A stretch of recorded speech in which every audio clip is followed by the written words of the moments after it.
in case of where if the worst that this officer is in the hands of the enemy, he could not be having the whole truth.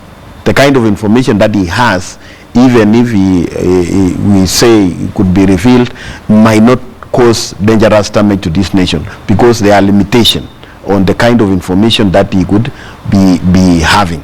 But to answer the question that what my brother Mbijiwe has said, that I cannot understand. Probably I really cannot understand. Probably they managed to hijack him and take him to where, so that, you know, the aim... could he be amongst the dead? He could be among the dead. This one we are not very sure. But you see, the aim of such a particular operation is to cause terror and to send signal. The same way you are seeing the Kenya now, we are focused on this particular issue. And some people have been talking about trying to bring back our force back. And that, to answer that, it could be very dangerous to us, because they are doing this. You know, the enemy would want to do something to force you to do a particular, to go their way. Yeah. So in this particular case, I agree with His Excellency the President that we don't come back until such a state that we neutralize and we make Somalia safe. Even if our troops come back, the way some of our leaders are saying, it will not end that situation. It will worsen the situation. Imagine you are in a house and the enemy has attacked your watchman.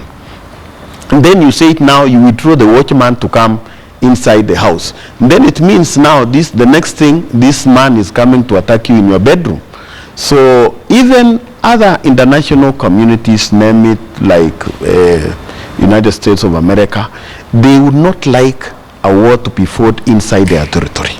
Okay. Yeah. Mwenda Mbijiwe, before we come to some of the solutions and maybe how we as Kenyans should also be receiving this, maybe you could highlight to us why it is difficult, or if there are challenges that we may not understand from a civilian perspective, as to why it is so difficult or taking time for the government to give us numbers. For instance, we can start with the known. This company had X number of people. We have X number of people we have recovered. Why isn't that information coming out? I'm sure KDF is being cautious not to say things that they will need to have to recant, because men and women in boots are also trained on how to survive such an ambush. Maybe they are not available now because they hid in the bushes. They may not be dead, but it's taking time to recover them, because again, in the bushes, they are also taking time, the men hiding, to make sure they are secure, to make sure that we do not, expose ourselves. Maybe Al-Shabaab is still within the area, because again, we know the area has no cell phones, the area may be having communication challenges, the road infrastructure may be poor. That is Gedo area. Now, the men may be alive somewhere. So KDF is being cautious. How about we came and said, okay, KDF came and said, we had 150 men on site. We have recovered 4 alive and 20-something bodies. So we assume the rest have been killed. Then one day the men show up and say, hey, we took cover. You saw that pilot, who was our colleague again in the Air Force, but now he was a pilot with the forestry, forestry department. His helicopter came down in the dense forest of Mount Kenya, and the man survived for almost a week. He said he had to eat leaves. We were taught what kind of leaves you can eat in case there is no more food. Avoid anything that has the white milky. Yeah, the milky thing coming from. Those are mostly poisonous. Anything else you can eat, survive. Still, so we may hear very heroic stories coming from this situation. So that's why KDF is being cautious, and I agree with them. I ask the nation to be a bit patient with KDF. Let's not push them. Oh, we want to hear, we want to know. Particularly the families affected. Please, we urge patience with them. We urge forbearance from them, that they may give the Department of Defense. It's not even a week yet, to be 1 week tomorrow. So let's give the Ministry of Defense time to ascertain the situation, send men in. We know now special forces have gone over there, they're in charge. So let's see what comes out of this.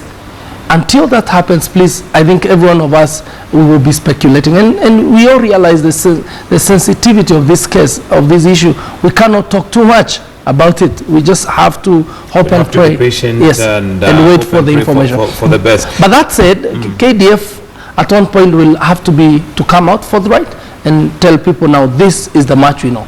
Okay. Yeah. Lieutenant Colonel, given the time that it's a week now since this happened, would you say the information is, or rather looking at what happened, was the reaction time in good time for them to have reacted? Did they do the best that they could do? To the best of my knowledge and to the best of the information that we are getting, they did the best. The only thing that I don't know as at now is that I'm suspecting what could have happened. The enemy could have cut off their communication from the supporting company so that they were not readily able to action on immediate time. From the recollection that I'm seeing from your papers, that could have happened. That is what I could imagine. But I know and I have confidence with our KDF that they were capable of actually counterattacking this particular operation. Only that, what I don't understand, the enemy probably could have cut off their communication from the rest, and when they got the information, they reacted swiftly. Okay, Mwenda Mbijiwe, what should we expect? Of course, this shows that the enemy is still very much alive and willing to cause damage and continue with this. What should we expect, or how should we get ourselves ready as a country? Yeah.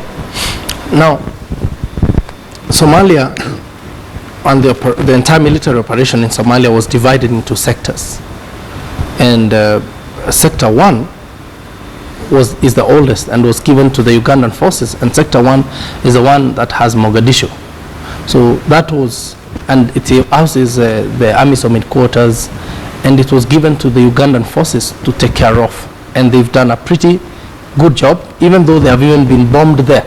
One time they brought in a vehicle-borne IED and blew up the building, killing the commander. But Sector 1 has thoroughly been taken care of. You can see people going to the beaches of Mogadishu now. Sector 2 was brilliantly well done. It's the Kenyan sector, taken care of by the Kenyan forces right from our border, Liboi area, all the way to Kisimayo. Then Sector 3 is where we have a problem now. This is the sector where this attack happened, and it's the sector right touching a little part of our country, Mandera, and stretching all the way up along the Ethiopian border, then going down, touching the nations of the independent states of Puntland and Somaliland, an entire area covering cities like Baidoa and a few others. But this sector was given to Ethiopian forces to take care of, and Ethiopian forces did not do a thorough job.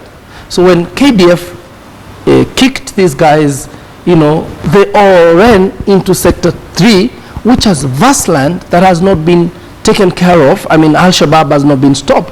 Al-Shabaab could not even let the TFG, the government before the current one, leave the confines of the city of Baidoa. They were just a government within Baidoa. Outside it was Al-Shabaab. Now, Al-Shabaab has therefore strengthened themselves within Sector 3. An African Union, an African mission in Somalia, AMISOM, must agree on a common approach on how to clean Sector 3. Because the current problems we have in security in Somalia and in Kenya are coming from Sector 3. These guys cross the border right at the corner where they touch Mandera, kill people in Mandera, ambush a school bus, kill the teachers, separate Christians and Muslims, and then walk right back into Sector 3. So someone has to clean Sector 3. Until Sector 3 is cleaned, thoroughly combed, then we're still going to have to continue to have problems. And this is now going to have to be diplomatic. It's time, Madam Amina at the Ministry of Foreign Affairs begin to talk to our counterparts in Ethiopia and say, look, there is a problem in Sector 3, and it is given principally to Ethiopian forces to take care of. Unless we can clean it, we will continue to have regional problems. Ethiopia secured their border. We are trying to secure our border with a war and a few other measures. But you see, securing and allowing the enemy to grow, he will grow and become a mammoth. You become a leviathan. And one day he will jump over our wall. There is no wall that is going to be too tall for an Al-Shabaab that has been allowed to grow. In Mexico, they make tunnels below the US wall. So we're not going to allow Sector 3 to become an Al-Shabaab bastion. Someone has to walk in there. And this is why I gave the challenge. I said African Union nations need to put their money and troops where their mouth is. Many are just talking about Somalia. They are not daring like Kenya, Uganda, Tanzania.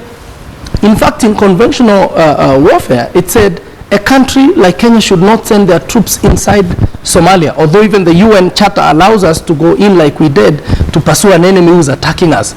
But conventionally, it should not be a country going to keep peace in a neighboring country because you could be seen as an aggressor or wanting to push borders. All those accusations have been rivaled against our country. But Kenya had to do this because the other African nations just talked. They just said it. No one wanted to do anything about it. And therefore, it's time Africa rises up and says, this shame of having a small country in Africa cause problem to an entire region. I mean, we can get over this. All right, Lieutenant Colonel, assuming that what Mbijiwe is saying is true, that it needs to be Sector 3, needs to be dealt with and cleaned out. What does it entail to actually clean it out? What does it take for that to be done? What it takes is actually to reinforce our forces. And not only our forces need to be reinforced. We could be reinforcing our forces like the way Mbijiwe has said, and the other nations contributing their forces, they have not reinforced their forces. In time, reinforcing their forces in terms of giving them support equipment and protective equipment like armored personnel carriers, and improving their communication, so that in case of something like this, I really don't know exactly what happened, there should be a way of where communication where the enemy might not be able to cut off, so that you can, because you rely on communication to call for support. So there is need for for Kenya and the other contributing nations to really reinforce, and since he has identified that as part of the part that has not been cleaned, and thoroughly clean that area, so that to clean up that sector, to be able to have secure peace in Somalia, so that our troops can come home, because our troops will not stay there when Somalia is secured. When Somalia is secured and we have understand that it is peaceful, our troops will eventually come home. So there is need to really do the action. Not too much action, but not much talking. Okay. Mwenda Mbijiwe, yesterday we had 4 terrorists killed in the coastal region. Should we expect a reaction from Al-Shabaab? Should we be preparing for, should we be at least alert? Maybe the question should be the other way around. Should Al-Shabaab be expecting us to kill more Al-Shabaab? the CDF said, we will pay that blood with some blood. They had given a warning. Look, in military jargon, blood is the only antidote for bloodshed is bloodshed on the other side. We always said in the military that it's good to die for your country, but it's much better to make the other guy die for his country. Rather, Shabaab is not dying for any country, they have a cause. So it's better to make them die for their cause than to have our men die for their country. So if they killed our men, then the only antidote will be to kill more of their men. And I can assure you, those 4 were just, tip of the iceberg. Much more is going to come. We're going to go to the gate of hell. I've said this more times than I can count. Even if our troops have to go to the gate of hell to get Al-Shabaab, we will do it. We are a nation of courageous men. Our men in boots are equal to the task.